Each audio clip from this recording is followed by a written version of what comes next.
Hello students, good morning. आज हम पढ़ रहे हैं बीकॉम पार्ट थर्ड में महत्वपूर्ण topic goods and service tax, और जिसमें आज का हमारा टॉपिक है computation of GST on intra state supply. अर्थात एक ही राज्य के अंतर्गत यदि हम माल की सप्लाई करें तो उस पर जीएसटी का कैलकुलेशन किस प्रकार से करें, ये हमें आज के लेक्चर में पढ़ना है। मेरे पिछले लेक्चर्स में आपको मैंने what is GST, meaning of GST, concepts of GST, उसके बाद में composition scheme in the GST, ये आपने अच्छे तरीके से पढ़ा था।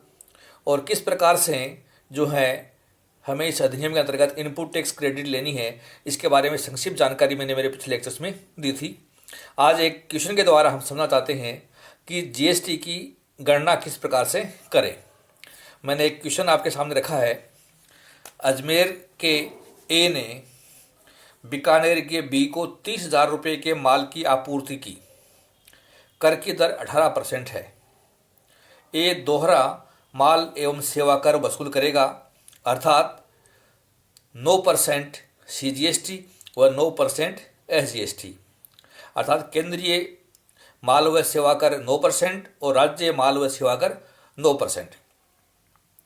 बी ने उक्त माल चूरू के सी को अपने खर्चे व लाभ के लिए क्रय लागत में 20% की वृद्धि कर आपूर्ति की। अर्थात जो माल परचेज किया है बी ने, उसने एडिशन किया है 20% का और चूरू के सी को ये माल बेच दिया। कर की दर 18% है। तो यहाँ पर भी हमें ये याद रखना कि 18% मतलब हमें दोहरा कर लेना है, इसमें 9% सीजीएसटी व 9% एसजीएसटी। निम्नलिखित की गणना कीजिए। Total price charge by A from B, अर्थात ए द्वारा बी से वसूल किया गया कुल मूल्य कितना है वो ज्ञात करना है। Point number 2, amount of GST payable by A to different governments, अर्थात ए द्वारा विभिन्न सरकारों को दे माल व सेवा कर की राशि हमें ज्ञात करनी है। Point number 3, total price charge by B from C, अर्थात बी द्वारा सी से वसूल किया गया कुल मूल्य ज्ञात करना है। फोर्थ पॉइंट है amount of GST payable by B to the different governments, अर्थात बी द्वारा विभिन्न राज्य सरकारों को दे माल व सेवा कर की राशि। और fifth point, total revenue earned by central and state government, केंद्र व राज्य सरकार द्वारा कमाया गया कुल राजस्व है। तो ये हमारा क्वेश्चन है। तो डियर स्टूडेंट, आप देख रहे हैं कि ए ने माल बी को बेचा है। अजमेर का ए है, बीकानेर का बी है, तो ये हमारी इंट्रा स्टेट सेल है, अर्थात राजस्थान राज्य के अंदर की बिक्री है। और फिर आपने यहाँ ये भी देखा, बी ने उक्त माल चूरू के सी को, अगर बी बीकानेर का था और बीकानेर के बी ने ये माल चूरू के सी को बेचा, तो ये भी राजस्थान के अंदर ही है। तो ये भी हमारी इंट्रा स्टेट सेल है, जैसा कि मैंने आपको बताया। तो इंट्रा स्टेट से जब सेल होती है तो इस पर जो भी जीएसटी के रेट है उसका 50% सीजीएसटी लगता है और 50% एसजीएसटी लगता है। तो प्रेजेंट जो प्रॉब्लम मैंने रखी है आपके सामने, इसमें जीएसटी की रेट 18% है, तो 9% की रेट से हमारा सीजीएसटी और एसजीएसटी लगेगा। अब हमें ये जो गणनाएं पूछी गई हैं ये कैसे करें, ये अपने को समझना है। बहुत आसानी से हम ये गणनाएं करके दिखा सकते हैं। इतना हार्ड नहीं है जितना आप सोचते हैं। हम बहुत आसानी से हमारा जीएसटी का कैलकुलेशन करके दिखाएंगे। तो समझिए इस क्वेश्चन को हम कैसे सॉल्व करके दिखाते हैं। हमारा पहला पॉइंट है, क्वेश्चन जो पूछा है computation of total price charged by A from B, अर्थात ए ने जो बी को माल बेचा था उस पर कुल कितनी राशि ए द्वारा वसूल की जाएगी, ये अपने को समझना है। तो हमें पता है, हमारे क्वेश्चन में वैल्यू दे रखी है कि ए ने अपना माल बी को 30,000 रुपये में बेचा था, तो 30,000 रुपये हमारा विक्रय मूल्य है। Value charge for supply of goods,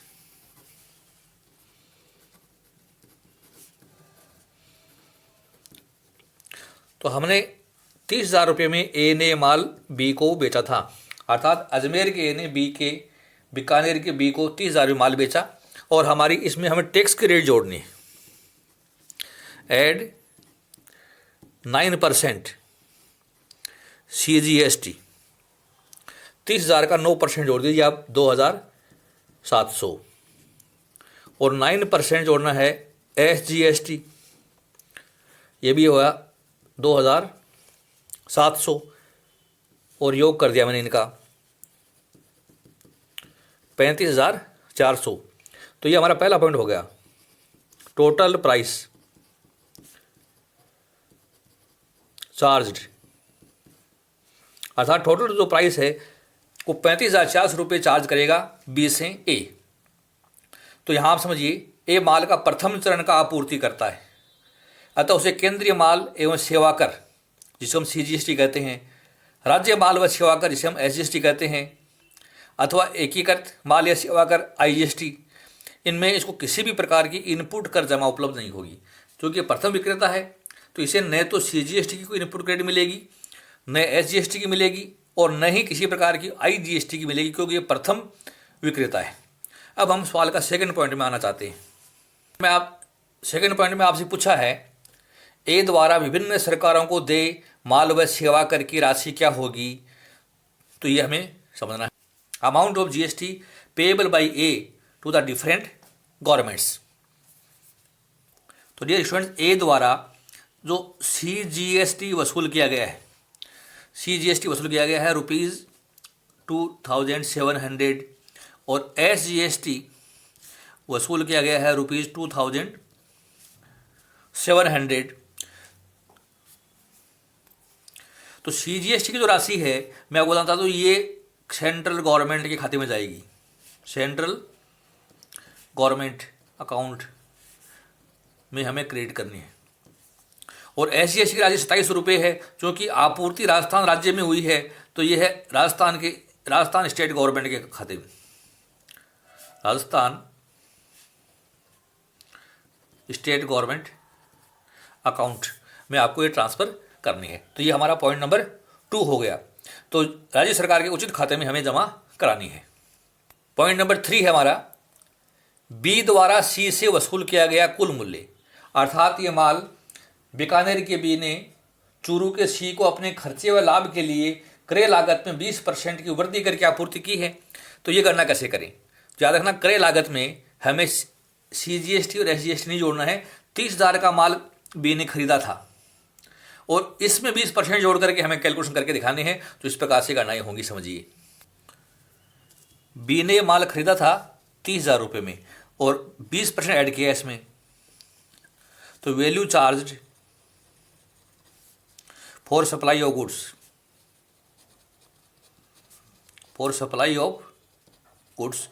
student, आप देख रहे हैं कि इसने खरीदा था 30,000 रुपये में और 30,000 रुपये में हमें प्लस करना है 20%, अर्थात 30,000 का 120% कर दीजिए आप। तो ये 36,000 रुपये इसका सेलिंग प्राइस हो गया। वैल्यू ऑफ सप्लाई 36,000 रुपये हो गई और ये 36,000 रुपये में आपको ऐड करना है, add CGST at the rate of 9%। 36,000 का 9% निकाल लीजिए CGST, तो ये आएगा 3,240। और ठीक इसी प्रकार से SGST at the rate of 9%, तो ये भी आएगा 3,240 रुपया। और इनका योग कर दिया मैंने, तो योग आता है 42,480 रुपया। Total price charge, total price charge by B from C. तो ये मूल्य है। तो हमारा पॉइंट नंबर 3 था, बी द्वारा सी से वसूल किया गया मूल्य। तो बी ने माल बेचा 36,000 में, अर्थात 30,000 में खरीदा, 20% वैल्यू एड की खर्चे लाभ के लिए 36,000, 9% के रेट से CGST और SGST हमने जोड़ दिया, तो 32,480 रुपये इसके द्वारा जो है वैल्यू चार्ज की जाएगी बी ने जो माल बेचा सी को, उसके लिए। पॉइंट नंबर 4 पूछा क्वेश्चन में, बी द्वारा विभिन्न राज्य सरकारों को देय माल व सेवा कर की राशि, अर्थात competition of CGST and SGST payable by B to government, अर्थात गवर्नमेंट को कितना कितना CGST और SGST चुकाया जाएगा बी के द्वारा, ये हमें याद करना है। अब डियर आपको पता है कि GST पेबल करने के लिए मैंने एक फॉर्मूला बताया था कि आउटपुट GST में से लेस करना है आपको इनपुट GST, और अब जो बचेगा वो हमारा GST पेबल आएगा, GST पेबल। तो इस सूत्र से हमें गणनाएं करनी है। तो देखिए, सबसे पहले मैं आपको बता रहा हूँ कि बी ने जो माल बेचा उसमें आउटपुट जीएसटी देखिए आप, आउटपुट सीजीएसटी पेबल। आप देख रहे हैं कि मैंने पॉइंट नंबर 3 में बताया है कि 3240 रुपये हमने सीजीएसटी जोड़ा था बी ने जब ये माल सी को बेचा, और बी ने ये माल ए से परचेज किया था, तो वो लेस कर दीजिए, less credit of input tax credit, input tax credit, अर्थात जो सीजीएसटी इसने माल खरीदते समय ए को जो पे किया था वो लेस कर दीजिए। इसने ए को 2700 रुपये चुकाए थे जो इसके परचेज के बिल में है, और 3240 में से आप 27 रुपये घटा दीजिए तो अमाउंट बचेगी 540, और ये 540 रुपये नेट सीजीएसटी है, net CGST payable to central government, central government. तो बी के द्वारा सेंट्रल गवर्नमेंट को 540 रुपये का टैक्स चुका जाएगा। अब इसको देखिए सरल शब्दों में आप समझिए, इसने वैल्यू ऐड की थी 6000 रुपये की। सिंपल शब्दों में समझिए कि बी ने जब माल को बेचा 20% ऐड किया 6000 रुपये, और 6000 पर अगर आप देखें 9% सीजीएसटी इसने लिया है, तो 6000 का 9% कितना होता है 540 रुपये। तो ये बात आप देख रहे हैं कि यहाँ पर ये मैच हो रही है। ठीक इसी प्रकार से आउटपुट सीजीएसटी निकालिए आप, आउटपुट एसजीएसटी पेबल,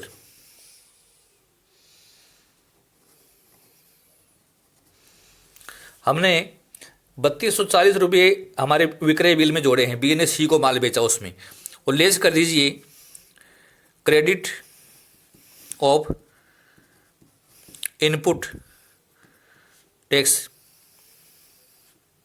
क्रेडिट, जो हम आईटीसी बोलते हैं, और एसजीएसटी जो हमारी है वो लेस कर दीजिए। तो हमने जब माल खरीदा था बी ने ए से, तो 2700 रुपये का एसजीएसटी चुकाया था, घटा दीजिए आप, तो ये बच गया बैलेंस 540। ये नेट एसजीएसटी है, net SGST payable to state government, और स्टेट गवर्नमेंट राजस्थान की है तो 540 रुपये राजस्थान गवर्नमेंट को पे करेगा। और वैसे भी देख सकते हैं आप कि हमने 20% ऐड किया था, तो ये सीजीएसटी और 6000 रुपये की वैल्यू हमने ऐड की थी, 9% के रेट से आप निकालेंगे तो 540 रुपये आता है एसजीएसटी। तो वैल्यू ऐड के ऊपर हमारा टैक्स हमने जोड़कर दिखाया है। यहाँ आपको 2 बातें ध्यान रखनी है। बी ने अपनी क्रय लागत में 20% जोड़कर सी से माल का मूल्य वसूल किया है। ध्यान रहे लागत में जीएसटी शामिल नहीं होता है, अतः वह रुपये 30,000 की लागत में ही 20% की वृद्धि करेगा। वह अपने द्वारा केंद्रीय व राज्य माल व सेवा कर सहित चुकाई गई कुल राशि 35,400 रुपये का 20% वसूल नहीं कर सकता है। जो वैल्यू ऐड की है उसी के ऊपर जो है सीजीएसटी और एसजीएसटी वसूल कर सकता है। दूसरी बात ये भी ध्यान रखनी है, बी को उसके द्वारा क्रय किए गए माल पर चुकाए गए केंद्रीय माल व सेवा कर अर्थात सीजीएसटी व राज्य माल व सेवा कर अर्थात एसजीएसटी दोनों की इनपुट कर जमा उपलब्ध है। क्योंकि इसने ए से माल खरीदा था तो इसने इनपुट जीएसटी पे किया था, और इसने सी को माल बेचा है तो आउटपुट जीएसटी वसूल किया था। तो इनके अंतर की राशि जो भी आएगी वो संबंधित सरकार को ये जमा करवाएगा। और लास्ट पॉइंट है क्वेश्चन में, केंद्र व राज्य सरकार द्वारा कमाया गया कुल राजस्व क्या है, अर्थात स्टेट और सेंट्रल गवर्नमेंट ने कुल कितनी रेवेन्यू प्राप्त की, हमें ये याद करके बतानी है। Statement of total revenue earned by central and state government. Transaction में लिखा है on supply of goods by A to B. A ने जो बी को माल बेचा था उसमें हमने रेवेन्यू टू सेंट्रल गवर्नमेंट हमने सीजीएसटी सरकार को जमा कराया था 2,700 रुपये, और रेवेन्यू टू स्टेट गवर्नमेंट ये भी था अमाउंट 2,700 रुपये। अर्थात ए ने जो माल बेचा था सबसे पहले तो अपने बिल में जो बी से वसूल किया गया है सीजीएसटी और एसजीएसटी ये सरकार को जमा कराएगा, ये सेंट्रल गवर्नमेंट का, ये स्टेट गवर्नमेंट का। अब नंबर 2 है और supply of goods by B to C. B ने सी को माल बेचा जो मैंने अभी याद करके बताया 540 रुपये का सीजीएसटी है और 540 रुपये का एसजीएसटी है, और हम इनका अगर योग कर दें तो ये आ गया 3,240 और 3,240 टोटल कलेक्शन। अतः सेंट्रल गवर्नमेंट की रेवेन्यू 3,240 की है और स्टेट गवर्नमेंट की रेवेन्यू 3,240 की है। तो आपने ये स्टूडेंट समझा कि इंट्रा स्टेट सेल्स है तो हमारा जो बिल है उस पर प्रथम जो विक्रेता है उसको इनपुट टैक्स क्रेडिट नहीं मिलेगी, बाकी सेकंड थर्ड फोर्थ जो भी विक्रेता हैं उनको इनपुट टैक्स क्रेडिट लेनी है। CGST की CGST मिलेंगी और SGST की SGST मिलेंगी। ठीक है, तो इस तरीके से हमें ये गणनाएं करनी है। अगला जो मेरा जो लेक्चर होगा उसमें मैं इंटर स्टेट सेल के बारे में आपको पढ़ाऊंगा। तो मेरे लेक्चर्स आप ध्यान से सुनते रहिए और GST की प्रैक्टिस करने की कोशिश कीजिए कि किस प्रकार से हम इनकी गणनाएं करें।